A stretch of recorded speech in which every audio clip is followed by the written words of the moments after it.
ये उन्हीं की टिकट है, उन्हीं को इलेक्शन लड़ना है पार्टी है, और राष्ट्र हित में जो विचार होते हैं उनको लेकर आगे बढ़ती है। पिछले 11 साल से रिश्ता नाता बना हुआ है उनके सुख दुख में आने जाने का। रेणुका जी, भाजपा पार्टी ने एज ए कैंडिडेट आपको उतारा है, तो क्या कहना चाहोगे? सबसे पहले आपको शुभकामनाएं देना चाहेंगे कि भाजपा पार्टी से आपको टिकट मिली। बहुत बहुत शुभकामनाएं। बहुत बहुत धन्यवाद भाई साहब, आपके चैनल के माध्यम से मैं भारतीय जनता पार्टी के सभी शीर्ष नेतृत्व का, हमारे प्रदेश के यशस्वी हमारे मुख्यमंत्री नायब सिंह सैनी जी, प्रदेश के अध्यक्ष हमारे बहुत ही सम्मानित हमारे बड़े भाई मोहनलाल बड़ोली जी, हमारे प्रदेश के एक्स मुख्यमंत्री माननीय मनोहर लाल जी, और हमारे प्रदेश के एक्स अध्यक्ष ओम प्रकाश धनखड़ जी, इन सभी का, और हमारे पूरे देश के यशस्वी प्रधानमंत्री माननीय नरेंद्र मोदी जी से लेकर संसदीय बोर्ड के जितने भी मेंबर हैं, मैं सभी का तहे दिल से धन्यवाद करती हूँ कि उन्होंने मुझ पे ये विश्वास जताया, और ये भारतीय जनता पार्टी ने जो कलानौर की जनता को ये तोहफा, ये अवसर देने का काम किया है, इस पर ये टिकट एक नाम की नहीं है, एक इंडिविजुअल व्यक्ति की नहीं है, ये टिकट पूरे कार्यकर्ताओं की जीत है। जिस तरीके से, जिस मन से संगठन के कार्यकर्ताओं ने, पदाधिकारियों ने, पन्ना प्रमुख से लेकर मंडल अध्यक्ष तक के कार्यकर्ताओं ने अपनी राय दी, उन्हीं के राय के अनुसार मुझे आज मैदान में उतारने का काम किया है, तो मैं उनके विश्वास को पे खरा उतरने का काम करूंगी। रेणुका जी लगातार 3 बार की विधायक है कुंदरा खट्टक जी, और उसको हराने के लिए आप कौन सी ऐसी रणनीति, कौन सी ऐसी योजना लेके चलने वाली हो कलानौर हल्के में? देखिए, ये भारतीय जनता पार्टी का जो संगठन होता है, वो बहुत सारी योजनाएं, वो जो कार्यकर्ता होते हैं वो अपने मन से बनाते हैं, और हमारे पास जो इतना बड़ा संगठन, विशाल संगठन खड़ा है, और जो विधानसभा के लोग जब अपने मन से, अपने पूरे एक खुशी के साथ जब मैदान में उतरेंगे, तो योजनाएं भी बनेंगी, और उन योजनाओं को आगे बढ़ाकर उनको सफल करने का भी जो कार्य है वो वही संगठन के लोग और विधानसभा के लोग करेंगे। आपने एज ए मेयर होते हुए क्या क्या कार्य करे? देखिए, एज ए मेयर होते हुए मैं ये कहना चाहूंगी, कलानौर विधानसभा के जो 78 बूथ हैं, 202 में से जो 2 बूथ अभी इंक्रीज हुए हैं, तो पुराने जब 202 बूथों में से 78 बूथ हमारे कॉरपोरेशन के एरिया में आते हैं, जिसमें 92,211 वोटर हैं, जिन पे मैं एज ए मेयर पहले काम कर चुकी हूँ, और जिनके साथ मेरा पिछले 11 साल से रिश्ता नाता बना हुआ है उनके सुख दुख में आने जाने का।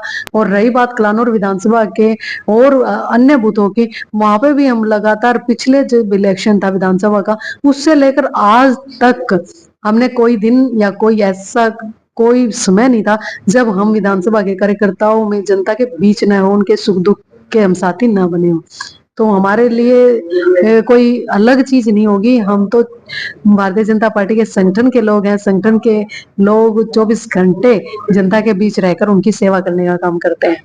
अब की बार भाजपा पार्टी ने युवा चेहरों को मौका दिया है तो भाजपा पार्टी को जिस प्रकार युवा चेहरे उतारे हैं, उनके क्या कहना चाहोगे विशेष रूप से भाजपा पार्टी को?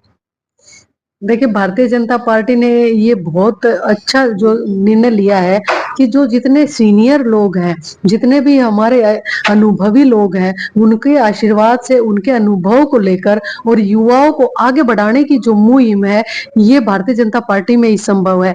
क्योंकि यहाँ पर हमारा शीर्ष नेतृत्व सिर्फ बातें नहीं करता, उन बातों को अमली जामा पहनाने की बात करता है।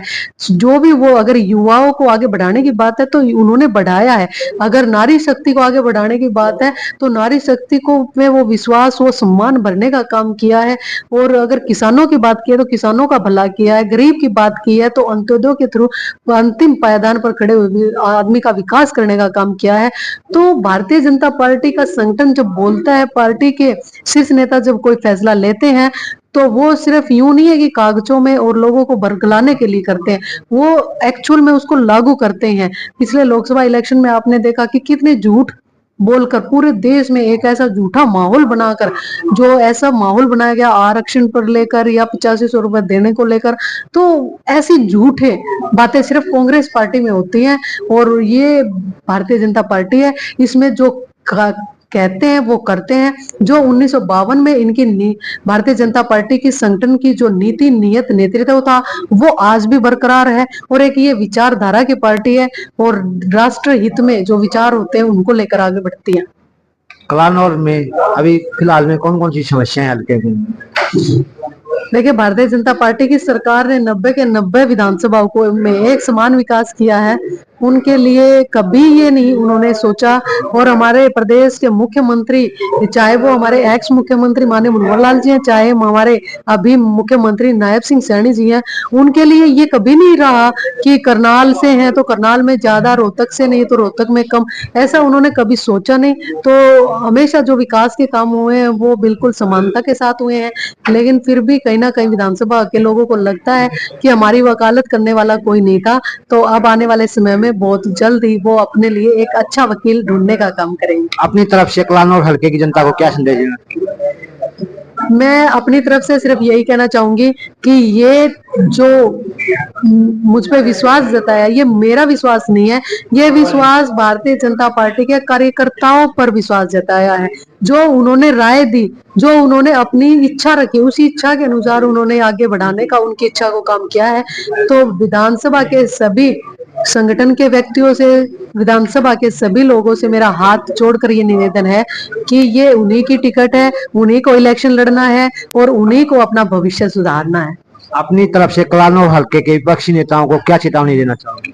नहीं, चेतावनी तो सिर्फ यही है कि अब भारतीय जनता पार्टी के संगठन के लोग खड़े हो गए हैं और वो इस मन से खड़े हो गए हैं, खुश होकर खड़े हो गए। ये नायब जी का नायब हरियाणा है और इसमें अब रोहतक शहर की चारों विधानसभाओं में कमल खिलाने का हम काम करेंगे। धन्यवाद। हमारे साथ रेणुका डावड़ा थी, वो एज ए मेयर भी बहुत से कार्य किए हैं और सबसे बड़ी बात कलानौर हल्के की जनता का दिल जीतने में ये हमेशा कामयाब रही है। अब भाजपा पार्टी से इन्हें उतारा गया है तो सबसे बड़ी बात जो लोगों की सेवा करने के उद्देश्य से ये यहाँ पर भाजपा पार्टी से कैंडिडेट के रूप में उतरी है और इनका मकसद भी है लोगों की सेवा करना। धन्यवाद।